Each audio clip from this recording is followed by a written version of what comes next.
अस्सलामुअलैकुम। सबसे पहले जो हमने पढ़ा था वो introduction to nursing research topic, और उसके बाद हमने पढ़ा था, कौन सा पढ़ा था इंट्रोडक्शन के बाद? Sources of knowledge.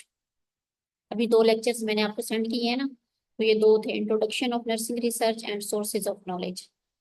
नेक्स्ट जो हमारा थर्ड टॉपिक है वो है ethical issues in health and nursing practices. अब हम जहाँ भी रिसर्च की बात करते हैं तो उसके साथ साथ हमें जो वर्ड एथिकल इश्यूज हैं वो भी फेस करनी पड़ती हैं। रिसर्च में जो एथिकल इश्यूज हैं वो साथ साथ ही चलते हैं। पहले दौर में जो रिसर्चेस होती थी उसमें ये होता था कि इन चीज़ों को नहीं देखा जाता था। मतलब जिसका जो दिल किया वैसे ही उन्होंने रिसर्च कर ली। फॉर एग्जांपल, मैंने कोई रिसर्च की, आप दोनों को मैं पार्टिसिपेट करना चाह रही हूँ कि आप मेरे रिसर्च में हिस्सादार बने या उसमें पार्टिसिपेशन करें, तो क्या होता था कि आपसे परमिशन नहीं ली जाती थी। आपको बस फोर्सफुली या किसी भी तरीके से ब्लाइंडली आपको बताया ही नहीं जाता था और उस रिसर्च का हिस्सा बना दिया जाता था। तो इस तरह जो हिस्ट्री में कई वाकयात हुए थे वो हम नेक्स्ट लेक्चर में पढ़ेंगे, हिस्टोरिकल बैकग्राउंड। तो उसमें क्या है, ये कंसेप्ट आया था कि जो रिसर्चेस हो रही हैं उसमें एथिकल इश्यूज ना आए। जो भी रिसर्चेस हो रही हैं वो स्टैंडर्ड के अकॉर्डिंग हो। उसमें जो पार्टिसिपेंट हैं, जो सब्जेक्ट्स हैं, उनमें कोई उनको कोई हार्म ना हो। उनकी मर्जी के मुताबिक मतलब उनको पार्टिसिपेशन उनकी करवाई जाए। अगर वो विलिंगली नहीं करना चाहते पार्टिसिपेट तो ना हो उनकी पार्टिसिपेशन। तो इसलिए ये हमारा जो टॉपिक है ethical issues in health and nursing practices, तो हमारा ये अंडरस्टैंड करना जरूरी है। इसमें जो हमारे कोर्स ऑब्जेक्टिव्स हैं वो क्या है? Understanding to ethical terms, discuss nursing issues in nursing practice, understanding the ethical issues in decision making. सबसे पहले जो टर्म्स हैं वो हमें पता होने चाहिए कि एथिक्स में कौन कौन से टर्म यूज होते हैं। एथिक्स में आप लोगों ने सुना होगा, मॉरल का वर्ड यूज होता है, एथिक्स का होता है, वैल्यूज का होता है। तो ये आपको पता भी होना चाहिए कि क्या है, इनकी डेफिनेशंस आनी चाहिए आपको। अब जैसे कि मॉरल्स है, मॉरल्स का मतलब क्या है? Basic standard for what is considered right and wrong. वो बेसिक स्टैंडर्ड है मॉरल कि जिसमें हमें ये पता चले कि राइट क्या है और रॉन्ग क्या है। हम कहते हैं ना, मॉरल कहते हैं क्या, किस चीज को? इखलाकियात को कहते हैं ना। इखलाकियात में हमारी यही चीजें ही होती हैं कि हमें पता हो कि क्या सही है क्या गलत है। अब जैसे फॉर एग्जांपल एक बंदा है, वो बहुत ज्यादा फर्स्ट क्रिएट करने वाला और इस तरह का अजीब सा, तो हम ये कहते हैं कि देखो इसमें बिल्कुल इखलाकियात ही नहीं है। तो वही चीज होती है कि उसको वो ये चीजें नहीं देखते कि क्या सही है, इस टाइम में हम क्या बोल रहे हैं, क्या बोलना चाहिए क्या नहीं बोलना चाहिए। वो हमारे किस में आता है? मॉरल में आता है। वैल्यूज क्या हैं? वैल्यूज में ये आती हैं कि जो हमारे आइडियाज हैं, बिलीव्स हैं, कस्टम्स हैं, मोड ऑफ कंडक्ट है हमारा, क्वालिटीज हैं, गोल्स हैं, दैट आर हाईली प्राइज्ड और प्रेफर्ड बाय इंडिविजुअल ग्रुप्स और सोसाइटी। प्राइस का मतलब ये होता है कि जिन चीजों को हम वैल्यू देते हैं, जो हमारे बिलीव्स हैं। अब जैसे हर कल्चर के अपने वैल्यूज होते हैं, अपने बिलीव्स होते हैं। तो वो चीजें क्या है, अगर हम इस्लामिक पॉइंट ऑफ व्यू से, रिलीजियस पॉइंट ऑफ व्यू से देखें तो इस्लामिक वैल्यूज कुछ और होती हैं, क्रिश्चियनिटी के कुछ और होते हैं। तो ये चीजें जो है वो वैल्यूज में आती हैं, जो हमारी बिलीव्स हैं, हमारे कस्टम्स हैं, हमारे रस्म और रिवाज हैं, जो कि एक सोसाइटी में जिनको प्रेफर किया जाता है, तो वो वैल्यूज में आ जाती है। अब एथिक्स क्या है? एथिक जो वर्ड है उसका मतलब क्या है कि specific area of study of morality that concentrate on human conduct and human values. अब वही ऊपर वाली दोनों चीजों की जो स्टडी है उनको वो एथिक्स कह रहे हैं। मतलब स्पेसिफिक एरिया है, ये एक स्टडी है जिसमें हमारा फोकस किस पे होता है? मोरालिटी पे होता है, मोरल्स पे होता है, कंसंट्रेट करते हैं हम। और कंसंट्रेशन हमारी किस चीज पे होती है? जो ह्यूमन कंडक्ट होता है, ह्यूमन वैल्यूज होती हैं, उन पे कंसंट्रेशन होती है। वो सारी चीजें क्या कहलाती हैं? एथिक्स कहलाती हैं। एथिकल डिलीमा क्या है? अब डिलीमा जो वर्ड है वो क्या है, कोई आइडिया है आप लोगों को? डिलीमा वर्ड क्या है? डिलीमा का मतलब ये होता है कि दो ऐसी सिचुएशंस जिसमें आप डिसीजन नहीं कर पा रहे हो कि मुझे क्या करना चाहिए। फॉर एग्जाम्पल, अगर कोई रॉन्ग थिंग है तो वो दोनों आपको रॉन्ग लग रही हैं कि इनमें से मैं कौन सा डिसाइड करूं, कौन सी चीज, ये तो दोनों गलत हैं। या फिर ये भी हो सकता है कि दोनों चीजें ठीक हैं तो आपने सिर्फ एक चूज करना है, तो अब मैं कौन सा करूं। तो ये सिचुएशन डिलीमा कहलाती है। अब फॉर एग्जांपल आप नर्सिंग प्रैक्टिस कर रहे हो, आप क्लिनिकल पे हो, दो पेशेंट्स एट अ टाइम आ गए हैं और वो दोनों सिक हैं, दोनों को केयर की जरूरत है, आपकी अटेंशन की जरूरत है। अब आप प्रायोरिटाइज नहीं कर पा रहे हो कि हम किसको पहले ट्रीटमेंट दें, मैं तो एक हूँ, अकेली हूँ। तो वो चीजें क्या है, क्या कहलाती हैं, डिलीमा कहलाती हैं। तो ऐसी सिचुएशन में आपने किस तरह से डिसीजन लेना है। तो एथिकल डिलीमा यही होता है कि जो दो चीजें जो एथिकली हम देख रहे होते हैं कि ये ठीक है या गलत है, तो उनमें हमें डिसीजन करना थोड़ा मुश्किल हो जाता है, तो वो कहलाता है एथिकल डिलीमा।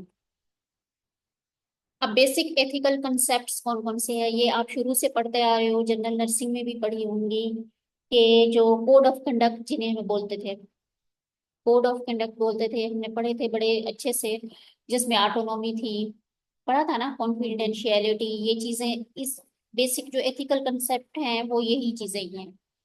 अब ऑटोनॉमी क्या है, ऑटोनॉमी वर्ड का मतलब आपको पता है कि खुद मुख्तारी है, कि आप किसी को ऑटोनॉमी दे दो किसी भी फैसले में। अब रिसर्च में ऑटोनॉमी कैसे यूज होती है, ऑटोनॉमी इस तरह से यूज होती है कि फॉर एग्जांपल मैं चाह रही हूँ कि मैंने एक रिसर्च स्टडी करनी है, आप दोनों को मैं इंक्लूड करना चाह रही हूँ, आप दोनों ने कहा ठीक है, हम जो है ना वो इंक्लूड हो जाते हैं। तो मैं आप लोगों को ऑटोनॉमी दूँ, फॉर एग्जांपल मैं कहूंगी कि जब आपका दिल चाहे आप मेरी स्टडी से एक्सक्लूड हो सकते हो, कोई जबरदस्ती नहीं है आप पे। आप पार्टिसिपेट करना चाहो या ना चाहो, या अभी आप कर रहे हो तो बाद में ये नहीं है कि जरूर आपने थ्रू आउट मेरे साथ चलना है। तो आपके पास खुद मुख्तारी है या इख्तियार है कि आप मेरी स्टडी को जो है विदड्रॉ कर सकते हो। ऑटोनॉमी इस चीज को कहते हैं। राइट ऑफ सेल्फ डिटर्मिनेशन और चॉइस, इंडिपेंडेंस एंड फ्रीडम, इसको ऑटोनॉमी कहते हैं। अब बेनिफिसेंस क्या है, बेनिफिसेंस नाम से ही जाहिर है कि अच्छा करना, do not harm, obligation to do good not harm to other peoples. इस तरह की रिसर्च करनी चाहिए जिससे किसी और को कोई नुकसान ना पहुंचे, कोई भी जानी नुकसान ना पहुंचे, या कोई भी इखलाकियात के अगेंस्ट यानी कि वो काम ना हो। तो ये सारी चीजें हमने रिसर्च जो हम कंडक्ट करते हैं उसमें इन चीजों का हमने ख्याल रखना होता है। नॉन मेलफिसेंस क्या है, प्रोहिबिशन ऑफ इंटेंशनल हार्म, जो हम जानबूझ के किसी को हार्म पहुंचाते हैं वो नहीं होनी चाहिए। नॉन मेलफिसेंस का मतलब ये होता है। जस्टिस, जस्टिस में क्या है कि फेयरनेस होनी चाहिए। इक्वली जो भी हम सब्जेक्ट्स को ट्रीट कर रहे हैं, जो काम भी कर रहे हैं, जितने भी केसेस हमारे पास हैं या सब्जेक्ट्स हमारे पास हैं, हम उनको इक्वली ट्रीट करें। तो ये क्या होती है, जस्टिस, ये भी होनी चाहिए रिसर्च में। अब आगे है फिडेलिटी। फिडेलिटी क्या है, obligation to faithful to agreements, commitments and responsibilities that one has made to oneself and others. It is foundation of concept of accountability. Fidelity का मतलब ये होता है कि हम जो भी एग्रीमेंट कर रहे हैं, जो बात कर रहे हैं, तो हमें उस पे कायम रहना चाहिए। अब फॉर एग्जांपल मैंने अपनी स्टडी के बारे में आपको इन्फॉर्म किया कि मैं ये स्टडी जो है वो करूंगी, आपने उस पे पार्टिसिपेट कर रहे हो आप लोग। तो थ्रू आउट स्टडी मैं उसी अपनी जो मेरी स्टेटमेंट्स हैं, जो मैंने आपको प्रोसेस उसका बताया है कि मेरी रिसर्च स्टडी इस प्रोसेस से गुजर के जाएगी और आप लोगों ने ऐसे ऐसे करना होगा, तो वैसा ही होना चाहिए। ये नहीं कि मैं आगे जाके अपना प्रोसेस चेंज कर दूं, जो मैंने आपको इन्फॉर्म की हुई हैं चीजें वो कोई और मैं उनको किसी और तरीके से करूं। तो ये चीजें जो है ना वो फिर किस में आती हैं, फिडेलिटी में आती हैं, कि फिडेलिटी होनी चाहिए आपकी रिसर्च में, जो आपने एग्रीमेंट्स किए हैं वो आप उस पे कायम रहें। वेरेसिटी क्या है, वेरेसिटी को हम क्या कहते हैं, ट्रुथ, मतलब जो भी हकीकत है वो हम बिल्कुल ठीक तरीके से जैसे है वैसे ही बता दें पार्टिसिपेंट को। फॉर एग्जाम्पल अगर पेशेंट के लिहाज से देखें, हम कोई ट्रीटमेंट कर रहे हैं पेशेंट का, जैसे लंबर पंक्चर है, लंबर पंक्चर के हमें उसको फायदे भी बताने चाहिए, नुकसान भी बताने चाहिए जो है एक स्टैंडर्ड के अकॉर्डिंग। ये अगर फॉर ये वेराइटी हो गई, ठीक है। अगर हम उसका लंबर पंक्चर करना चाह रहे हैं, हम उसका कहते हैं बस हमने तो हर हाल में करना ही है, इस तरह से हम इसको पेशेंट को काउंसल करें कि वो हमें परमिशन दे दे, हम उसके बस फायदे ही बताते जाएं, उसको कोई नुकसान उसके ना बताएं, तो वो क्या आ जाएगा, वो फिर अनएथिकल हो जाएगा, वो फिर वेरेसिटी में नहीं आता। तो ये चीजें जो है ना, रिसर्च जितने भी हम कंडक्ट करते हैं तो उसमें वेरेसिटी होनी चाहिए। नेक्स्ट है कॉन्फिडेंशियलिटी। कॉन्फिडेंशियलिटी का तो पता है आप लोगों को, कॉन्फिडेंस, कॉन्फिडेंट रखना। अब मैं अगर कोई स्टडी कर रही हूँ तो उसमें मैंने आप दोनों को पार्टिसिपेशन आपकी करवाई, तो मैं आप दोनों को कहूंगी कि आप जितनी भी इंफॉर्मेशन मुझे दोगे तो आपका मैं वो कॉन्फिडेंशियल रखूंगी। मैं किसी को नहीं बताऊंगी कि इन दोनों पार्टिसिपेंट ने मुझे ये कहा, या इनके नाम ये हैं, ये उस जगह से बिलोंग करते हैं, इन्होंने मुझे ये स्टेटमेंट्स दिए हैं।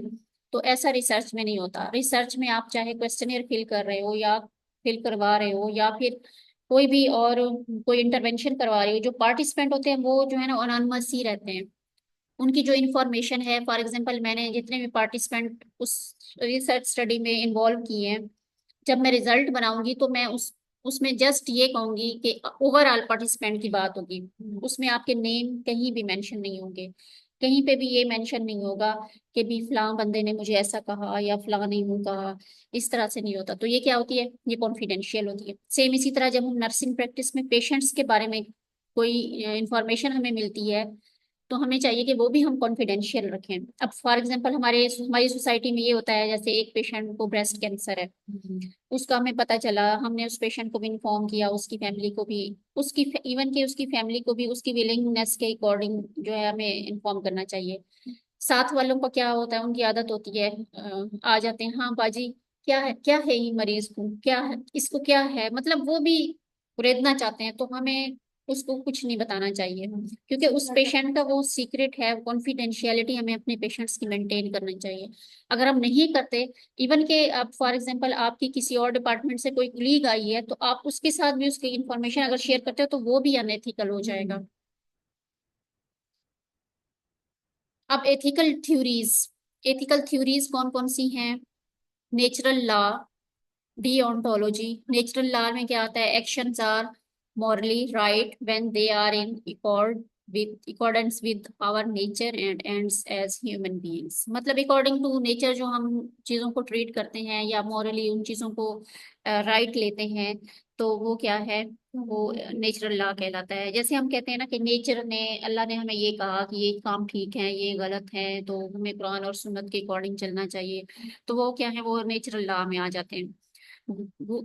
Good should be promoted, evil avoided. यही होता है ना कि हम अच्छे कामों को प्रमोट कर रहे होते हैं, जो एवल मतलब बुरे काम होते हैं उनको हम अवॉइड कर रहे होते हैं। तो ये नेचुरल लॉ में आते हैं। डिओन्टोलॉजी में क्या होता है कि based on moral rules and unchanging principles considered separately from consequences. मतलब ये क्या होता है कि ये अनचेंजिंग रूल्स एंड प्रिंसिपल्स होते हैं।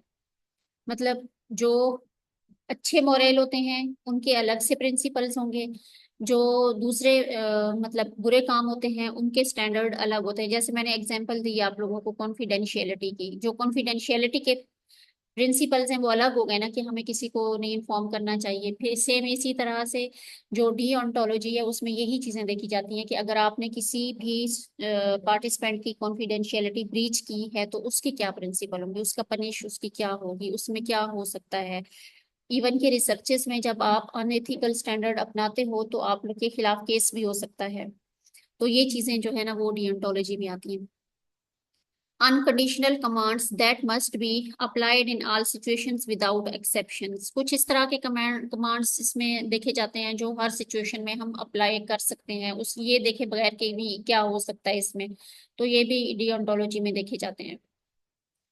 मतलब कुछ इस तरह की कमांड्स जो कि जिनकी एक्सेप्शन हम नहीं देखते कि होने वाला क्या है, नेक्स्ट इसका क्या कॉन्सिक्वेंस होगा। कॉन्सिक्वेंसेस या आउटकम्स के बारे में हम नहीं सोचते, हर सिचुएशन में हम वो अप्लाई कर देते हैं। तो ये हो सकता है कि उस उनके फिर अलग से प्रिंसिपल्स होंगे ना, जाहिर है। अब फॉर एग्जांपल एक पेशेंट है बहुत ज्यादा सिक है, उसकी सर्जरी होनी है, हर हाल में ही सर्जरी होनी है। अब पेशेंट अगर आपको कंसेंट नहीं देना चाह रहा, अब डिलीमा हो गया है, एथिकल डिलीमा, अब आपने क्या करना है? तो ऐसी सिचुएशन में आप क्या करोगे? वो सारे रूल्स एंड रेगुलेशन डिओंटोलॉजी में आते हैं। अब आपने सर्जरी भी मस्ट करनी है, पेशेंट आपको कंसेंट भी नहीं दे रहा, तो उसका क्या होगा? आप फिर उसके प्रोस एंड कॉन्स जितने भी हैं सर्जरी के, वो आप उसको बताओगे, या सर्जन को इन्फॉर्म करके उसको कोई अल्टरनेटिव जो उसके सोल्यूशन के पेशेंट जिस पे सेटिस्फाई हो जाए वो आप फिर निकालते हो। ये सारे जो रूल्स एंड रेगुलेशंस है वो डिओंटोलॉजी में आते हैं। नेक्स्ट है यूटिलिटेरियनिज्म। यूटिलिटेरियनिज्म में क्या आता है? एन एक्ट, इसमें ये यूटिलिटी से निकला है, मतलब किस तरह से चीजों को हम यूटिलाइज करते हैं। An act is right when it is useful in bringing about a desirable और गुड एंड। कोई भी अगर उसका आउटकम जो है वो अच्छा आ रहा है, कोई भी काम है, तो हम उसको क्या है वो अच्छा, मतलब उसको शो कराते हैं कि ये काम हमें करना चाहिए, इसके जो कॉन्सिक्वेंसेज हैं, इसका जो एंड प्रोडक्ट है वो अच्छा है, तो हम उसको यूटिलाइज कर देते हैं। वो आता है यूटिलिटेरियनिज्म में। allows the end to justify the means, fit well into the Western society values regarding work ethic and behavioristic approach to education, philosophy and life। इसमें यानी कि जो भी अकॉर्डिंग टू सोसाइटी, हम यही करते हैं ना कि अकॉर्डिंग टू सोसाइटी, मैंने लास्ट लेक्चर में भी एक्सप्लेन किया था कि अकॉर्डिंग टू सोसाइटी हमने एक्शंस लेने चाहिए। इस तरह की, अब जैसे हमारी पाकिस्तान की सोसाइटी है या इस्लामिक सोसाइटी हमारी है, इसमें हम कुछ इस तरह के रिसर्चेस नहीं कर सकते जैसे बाहर के मुल्कों में होते हैं। तो जो हमारी सोसाइटी के अकॉर्डिंग फिट एक काम आ रहा है वही आगे जाके सक्सेसफुल होगा ना, उसकी प्रोडक्टिविटी होगी, उसका आउटकम अच्छा होगा। तो वो जो है वो इसमें आता है यूटिलिटेरियनिज्म में। नेक्स्ट है सोशल इक्विटी एंड जस्टिस। आप पहले मुझे ये बताएं कि इक्विटी और इक्वेलिटी में क्या फर्क होता है। इक्विटी एंड इक्वेलिटी दो टर्म्स हैं, क्या होता है इनमें डिफरेंस? ये सेम नहीं है। इक्वल और जो इक्वेलिटी और इक्विटी, ये दो अलग अलग टर्म्स हैं, ये इक्वल नहीं है। अब जैसे फॉर एग्जांपल आप दो लोग बैठे हुए हो, मैं आपको जो है लेक्चर दे रही हूँ, ये इक्वल ही हो गया ना, बराबर सबको मैं समझा रही हूँ, ये इक्वल ही मैं लेक्चर आपको डिलीवर कर रही हूँ।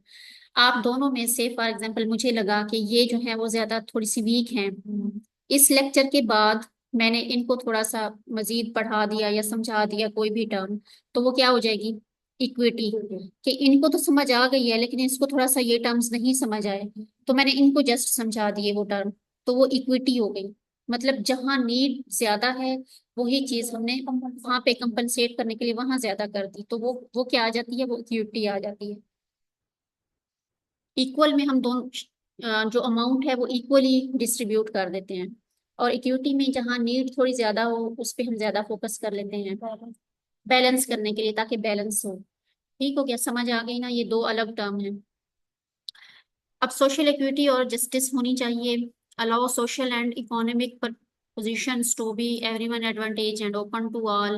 Introduce a veil of ignorance whereby persons making choices would not have any specific information regarding those involved, thus choosing the alternative that supported the most disadvantaged person। अब इसका मतलब ये है कि जहाँ पे आपको ये लग रहा है कि जो भी जो भी प्रोसेस है या काम है, उसके बेनिफिट्स क्या हैं, उनके आउटकम्स क्या हैं, जिसमें इंफॉर्मेशंस आपके इन्वॉल्व हैं, वो जो सही इंफॉर्मेशन है उसके जो एडवांटेजेस हैं वो आपको चूज करनी चाहिए।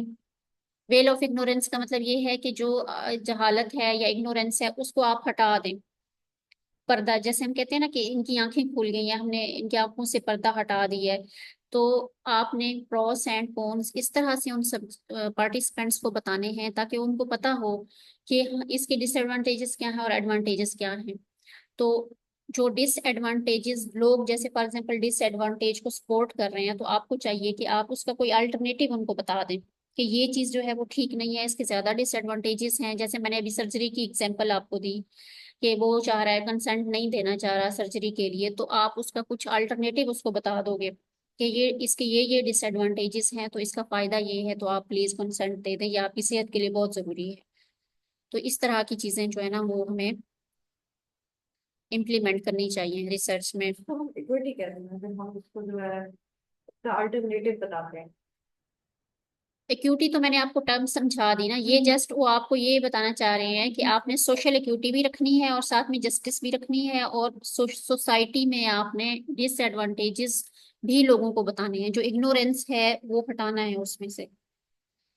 इस तरह से इंफॉर्मेशन देनी है ताकि उनको सारा कुछ पता चल जाए clearly. Support justice and equal rights for everyone. Justice को भी सपोर्ट करना है और इक्वल राइट्स को भी सपोर्ट करना है आपने। फिर नेक्स्ट है examples of ethical problems nurses and patients. अब आपके यहाँ पे उन्होंने जस्ट एग्जाम्पल्स दिए ताकि आपको एथिकल प्रॉब्लम्स समझ आ सके। Paternalism, acting for patient without their consent to secure good और प्रिवेंट हार्म। अब पैटर्नलिज्म वर्ड का क्या मतलब है? पेरेंट्स से निकला है, बताएं मुझे कैसे होगा ये। पेरेंट्स हमारे लिए क्या सोचते हैं? अच्छा। सिर्फ अच्छा ही सोचते हैं ना। हम्म।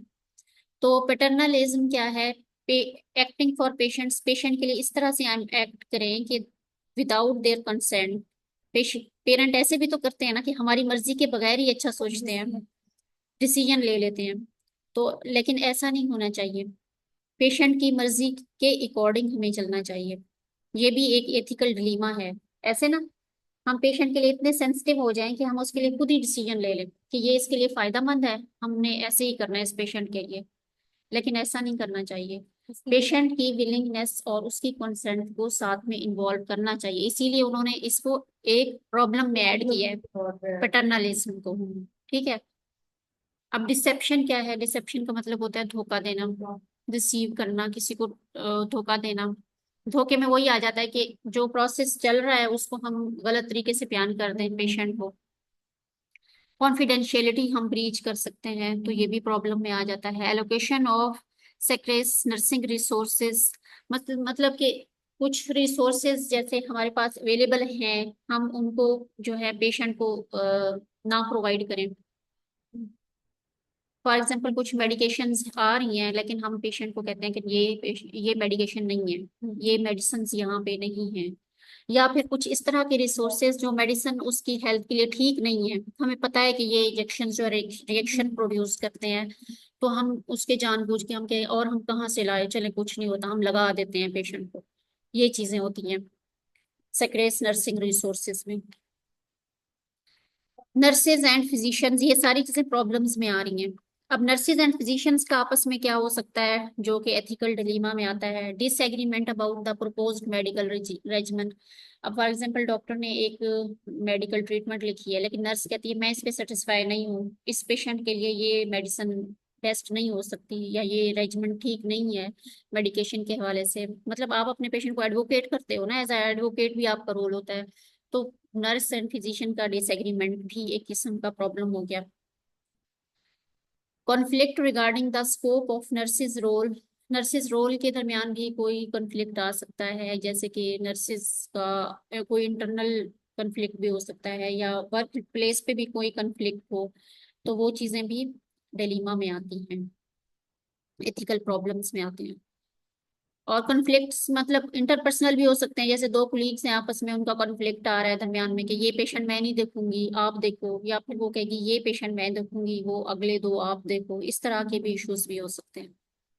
अनप्रोफेशनल, इनकम्पिटेंट और इलीगल नर्सिंग प्रैक्टिस भी हो सकती है, कुछ लोग जैसे अनप्रोफेशनली बिहेव करते हैं या फिर ऐसे ही काम चोरी करके बैठ जाते हैं, मेल प्रैक्टिस करते हैं, तो वो चीजें। इलीगल नर्सिंग प्रैक्टिस में क्या आएगा? इलीगल नर्सिंग प्रैक्टिस में यही चीजें आती हैं ना कि इन आपने फॉर एग्जांपल उसको इंजेक्शन 2 ग्राम लगना है, आपके पास इतना इंजेक्शन नहीं है, आपने उसको 1 ग्राम लगा दिया। हाँ, आपने साइन कर दिए 2 ग्राम के, तो ये इलीगल हो गया ना कि आपने पेशेंट की डोज प्रॉपर नहीं की, पेशेंट के जो राइट्स हैं उनको आपने इग्नोर कर दिया, ये भी इलीगल प्रैक्टिस में आ गई। तो ये चीजें आती हैं इलीगल प्रैक्टिस में। Nurses and other nurses claims of loyalty, unprofessional, incompetent और illegal practices, ये वही चीज आ गई। Nurses and institutional and public policies में क्या आ सकती हैं? Short staffing, whistle blowing. अब शॉर्ट स्टाफिंग में क्या होगा? हम कहते हैं शॉर्टेज है। अब फॉर एग्जांपल एक वार्ड में 50 पेशेंट हैं और एक स्टाफ है। अब स्टैंडर्ड के अकॉर्डिंग तो 25, जनरल वार्ड में 25 पेशेंट पे पर स्टाफ होनी चाहिए, तो ये शॉर्टेज हो जाएगी। और विसल ब्लोइंग का मतलब ये होता है कि जैसे कोई भी इमरजेंसी हो गई है, कोई इमरजेंसी हो गई है, आप विसल ब्लो की है लेकिन उसके उसमें कोई नहीं आया, रिस्पॉन्स पे कोई नहीं आया। विसल ब्लोइंग का मतलब यही होता है ना कि जैसे फॉर एग्जांपल कोई भी इमरजेंसी में हॉर्न बजता है या कुछ बजता है, तो जो सिक्योरिटी फोर्सेस होते हैं वो अलर्ट होके सारे पहुंच जाते हैं। विसल विसल यहाँ नर्सिंग में विसल ब्लोइंग को हम यही लेंगे कि हमारे पास इतनी शॉर्टेज है कि जब विसल ब्लो हुआ या हमारी एनएस ने हमें कॉल खड़का दी कि भी फलां इमरजेंसी ट्रामा सेंटर में हुई है, जल्दी से पहुंचे, और आगे से कोई भी ना आया। तो ये इंस्टीट्यूशनल का प्रॉब्लम हो गया ना इंस्टीट्यूट का, कि उनके पास लोग नहीं है इतने कि वो इमरजेंसी की सूरत में जल्दी से हाजिर हो। Health care rationing, health care rationing में ये आएगा कि, सॉरी रेशोइंग, हेल्थ केयर रेशनिंग में वही स्टाफ का और पेशेंट का रेशो आ जाता है। Staff according to patient ratio provide की हुई है या नहीं की हुई, और सेम इसी तरह जो रिसोर्सेज हमें एलोकेट किए गए हैं वो अकॉर्डिंग टू पेशेंट रेशो हैं या नहीं है। ये ना हो कि मेडिसिन जो है वो हमारे पास 10 पेशेंट्स की हैं और हैं हमारे वार्ड में 20 पेशेंट। तो ये चीजें भी इशू क्रिएट करते हैं, ये इंस्टीट्यूशनल लेवल की होती हैं। Ethical decision making process. अब डिसीजन मेकिंग प्रोसेस कैसे होता है? Provides a method for nurses to answer key questions about ethical dilemmas, to organize their thinking in more logical and sequential manner.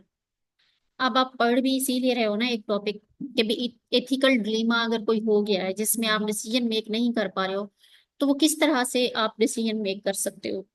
तो decision making process जो है वो आप में स्किल होनी चाहिए, कि अगर कोई डिलेमा है या दो इस तरह की चीजें हैं जिसमें आप डिफरेंशिएट नहीं कर पा रहे हो कि मुझे क्या करना चाहिए, तो आप आपके पास इतनी क्रिटिकल थिंकिंग की स्किल हो कि आप उस सिचुएशन को उस टाइम में डील कर सको। Framework for ethical decision making. अब डिसीजन मेकिंग कैसे होती है, ये स्टेप्स भी अक्सर पेपर में आते होते हैं डिसीजन मेकिंग के। सबसे पहले आपने क्या करना है, identifying and clarifying the ethical problem. सबसे पहले आपने एथिकल प्रॉब्लम को आइडेंटिफाई करना है कि है क्या मसला, फिर आपने उसके बारे में डाटा गैदर करना है, फिर आइडेंटिफाइंग ऑप्शंस, फिर उसके अल्टरनेटिव भी देख लेने हैं कि अगर मैं इस तरह करूंगी तो ये इसके कॉन्सिक्वेंसेस हैं, अगर ये नहीं करूंगी तो इसके बदले में मैं ये काम कर सकती हूँ। जो अल्टरनेटिव है वो आप चूज कर लोगे, फिर आप एक डिसीजन ले लोगे, मेकिंग अ डिसीजन, फिर उस पे एक्ट करोगे और फिर उसको असेस करोगे कि मेरा जो डिसीजन था वो ठीक था कि नहीं था। नेक्स्ट है factors influence ethical decision making. अब कौन से फैक्टर्स हैं जो डिसीजन मेकिंग पे इफेक्ट करते हैं, वो वही चीजें जो अभी पीछे हम पढ़ के आए हैं वो सारी चीजें इफेक्ट करती हैं। कोड ऑफ नर्सेज भी इफेक्ट कर सकते हैं, जैसे जो हमने अभी पढ़े थे पीछे, ऑटोनोमी और जस्टिस, इस तरह की चीजें। द पेशेंट्स राइट, पेशेंट के राइट भी डिसीजन मेकिंग। अब फॉर एग्जांपल मैं कोई डिसीजन मेक कर रही हूँ लेकिन उसमें पेशेंट के जो राइट्स हैं वो वायलेट हो रहे हैं, तो फिर मुझे लगेगा कि नहीं मुझे ये नहीं करना चाहिए। तो ये चीजें इफेक्ट कर रही हैं डिसीजन मेकिंग पे। सोशल एंड कल्चरल फैक्टर्स भी कर सकते हैं। फॉर एग्जांपल कुछ कल्चर्स में कुछ डिसीजन हम नहीं ले सकते, कुछ में ले सकते हैं, तो ये चीजें हमने देखनी चाहिए कि कल्चरल बैकग्राउंड पेशेंट का कैसा है और सोसाइटी कौन सी है। साइंस एंड टेक्नोलॉजी भी इफेक्ट कर सकता है। लेगिस्लेशन मतलब लॉज जो बने हुए होते हैं वो भी इफेक्ट कर सकते हैं डिसीजन मेकिंग पे। जुडिशियल डिसीजंस भी, मतलब जैसे अकॉर्डिंग टू लॉ या उसके हमने कोर्ट के फैसले जैसे होते हैं उनको भी मद्देनजर रख के ही हमने करना होता है सारा कुछ। फंडिंग, जो हम डिसीजन मेक कर रहे हैं क्या उसके लिए हमारे पास फंडिंग है या नहीं है, रिसोर्सेज एलोकेट हुए हुए हैं या नहीं हुए हुए, हम उसको इम्प्लीमेंट कर भी सकते हैं कि नहीं, ये सारी चीजें इफेक्ट करती हैं डिसीजन मेकिंग पे। Personal, religious and philosophical point of views. Personal and religious तो समझ में आती हैं कि पर्सनल व्यूज जैसे होते हैं, परसेप्शंस होती हैं। रिलीजियस जो हमारे उसमें होती हैं। फिलोसफिकल व्यूज क्या होते हैं? फिलोसफिकल व्यूज, फिलोसफिकल व्यूज ऐसे ही होते हैं कि जो पर्सन टू पर्सन वेरी करते हैं। फिलोसफी ये होती है ना कि फॉर एग्जांपल किसी भी चीज के बारे में जो मेरी फिलोसफी है, मेरी परसेप्शन है वो और होगी, आपकी और होगी, इनकी और होगी, मतलब जितने लोग वर्ल्ड में मौजूद हैं अगर वो हम उनका फिलोसफिकल पर्सपेक्टिव देखें, उनका हर किसी का अपना होगा। अब जैसे हम नर्सिंग थ्योरीज पढ़ते हैं, अब एक थ्योरी जो एक कंसेप्ट होता है, हर फिलोसफर का या थ्योरिस्ट का उसके बारे में अलग अलग ख्यालात होते हैं उनके। तो ये चीजें क्या आती हैं, फिलोसफिकल पॉइंट ऑफ व्यू में आती हैं। Factors in the work environment that effect ethical decision making. अब वर्क इन्वायरमेंट में क्या चीजें, कौन से फैक्टर्स आ सकते हैं? State status as an employee, कि आपका स्टेटस क्या है एज एम्प्लॉय, कि फॉर एग्जांपल मेरे पास वो अथॉरिटी नहीं है जो मैंने डिसीजन मेक करना है, तो वो स्टेटस हो गया ना एम्प्लॉय का, तो मैं वो नहीं कर पाऊंगी जाहिर है। Collective bargaining contracts with trade unions. Collective bargaining का मतलब ये होता है कि आपस में बार गिव एंड टेक करना, कि कुछ चीजें जो है ना वो एम्प्लॉयज दूसरे डिपार्टमेंट से, जैसे कॉन्ट्रैक्ट या किसी भी ऑर्गेनाइजेशन से हम कॉन्ट्रैक्ट करके करते हैं, यानी गिव एंड टेक को बार्गेनिंग बोलते हैं, वो होनी चाहिए। कोलिजियल रिलेशनशिप्स, आपस में कुलीग्स की रिलेशनशिप्स उनकी कैसे हैं। अथॉरिटेरियन एंड पैटर्नलिस्टिक बैकग्राउंड्स, अब अथॉरिटेरियन एंड पैटर्नलिस्टिक में क्या होता है फर्क। पैटर्नलिस्टिक वही एज अ पेरेंट की तरह ट्रीट करना, और अथॉरिटेरियन में यही होता है पैटर्नल, जो पेरेंट्स होते हैं, कुछ जो पेरेंट्स होते हैं वो लविंग होते हैं, कुछ अथॉरिटेटिव होते हैं, वो कहते हैं सिर्फ हमारी हमारी बात मानो। सेम इसी तरह जो हमारा बैकग्राउंड है, जो काम हम डिसीजन मेक कर रहे हैं, तो वो ये चीजें भी इफेक्ट करती हैं अथॉरिटेरियन। कुछ लीडर्स ऐसे होते हैं ना, सुपरवाइजर्स, वो कहते हैं मैंने कहा है तो बस करो ऐसे। तो कुछ जो है वो थोड़ा सोचते हैं कि अच्छा क्या मैंने ये जो बोला है इसमें फायदा है पेशेंट का या है नहीं है, तो वो पैटर्नलिस्टिक में आ जाते हैं। इस दोनों में मैम डिसीजन हमें नहीं करना है। डिसीजन तो आप ले रहे हो ना, मैं तो वो फैक्टर्स जस्ट बता रहे हैं कि वर्क प्लेस पे कौन से फैक्टर्स इफेक्ट कर सकते हैं। Institutional support for ethical behaviour, ethical behaviour में आपका इंस्टीट्यूट आपको कितना सपोर्ट कर रहा है, ये चीज भी इफेक्ट कर सकती है। Consumer involvement in health care, consumer कौन होते हैं हेल्थ केयर के। कंज्यूमर आपके पेशेंट्स होते हैं, जिनको आप हेल्थ केयर दे रहे हो, जो कंज्यूम कर रहे हैं उस हेल्थ केयर को, वो कंज्यूमर होते हैं। कि पेशेंट्स की कितनी इन्वॉल्वमेंट है आपके हेल्थ केयर में। विसल ब्लोइंग वही है जो मैंने आपको बता दिया था कि इमरजेंसी सिचुएशन में विसल ब्लो करना और रिसोर्सेज प्रोवाइड करना, ये विसल ब्लोइंग में आ जाता है। बाउंड्री वायलेशन क्या है, बाउंड्री वायलेशन में क्या होगा, situation in which the nurses move beyond a professional relationship and become involvement in patient and their families. कुछ नर्सेस आपने इस तरह की देखी होंगी कि वो अपने लिमिट्स नहीं देखते, पेशेंट को अपने बाउंड्रीज को क्रॉस कर देते हैं। पेशेंट के साथ बैठ के वो बेंचेस पे बैठ के गपशप भी कर रहे होते हैं, खाना भी खा रहे होते हैं, उनकी फैमिलीज के साथ वो फोन नंबर भी दिए हुए होते हैं, आपस में वो कांटेक्ट में बहुत ज्यादा होते हैं। मतलब अपनी जो प्रोफेशनल आपकी बाउंड्रीज हैं उनसे हट के आप वायलेट कर रहे होते हैं बाउंड्रीज को, ये चीज भी इफेक्ट करती है डिसीजन मेकिंग को। Represent a violation of the trust relationship that exist between patient and nurse, trust relationship भी वायलेट हो सकता है, वो भी आपकी बाउंड्रीज में आ सकती है। जैसे पेशेंट आप पे ट्रस्ट करता है लेकिन आप उसकी जो कॉन्फिडेंशियलिटी है वो ब्रीच कर दो। फिर आपकी नेक्स्ट स्लाइड आ गई। अब ये इसी वे में है ना कि बाउंड्रीज जो हम वायलेट कर रहे हैं तो वो किस वे में कर रहे हैं। डिफरेंस बिटवीन नॉन प्रोफेशनलिज्म और प्रोफेशनलिज्म दिया हुआ है। जाहिर है प्रोफेशनलिज्म हमारी बाउंड्रीज में आती हैं, जब हम उनको नॉन प्रोफेशनलिज्म में एक्ट करते हैं तो फिर उसकी वो क्या आती हैं कि वो हमारी बाउंड्रीज जो है वो हम उनको वायलेट कर रहे होते हैं, कि उनसे हट के ही हम काम कर रहे होते हैं। अब उसमें ये देखें प्रोफेशनलिज्म में क्या आ रहा है, patient safety and welfare first, hopefulness. आप हम यही सोचते हैं ना कि पेशेंट की जो सेफ्टी है वो फर्स्ट प्रायोरिटी पे होनी चाहिए, पेशेंट को हम जो है हेल्प करें। प्रोफेशनल डिस्टेंस होना चाहिए। अब जैसे फॉर एग्जांपल मैं पेशेंट को डील कर रही हूँ या उसकी काउंसलिंग कर रही हूँ तो डिस्टेंस पे बैठ के ही करूंगी ना, तो ये प्रोफेशनल में आता है। Respect for patient and family होनी चाहिए, प्रोफेशनल बिहेवियर होना चाहिए आपका। अब अगर मैं नॉन प्रोफेशनलिज्म अख्तियार करती हूँ तो उसमें क्या होगा, over involvement with the patient, बहुत ज्यादा इन्वॉल्व हो जाऊंगी उस पेशेंट में, अपनी लिमिट्स क्रॉस कर लूंगी। एक्स एक्सप्लॉयटेशन, मतलब जैसे कि एक्सप्लॉयटेशन, किसी भी रूल्स को रेगुलेशंस को वायलेट कर दूंगी। एक्सप्लॉयट मतलब बुरा करना इस तरह से होता है, वैसे तो गुस्सा करूंगी या कुछ इस तरह से, वो नॉन प्रोफेशनलिज्म आता है। या बहुत जोर से पेशेंट के साथ बोलना शुरू कर दूंगी।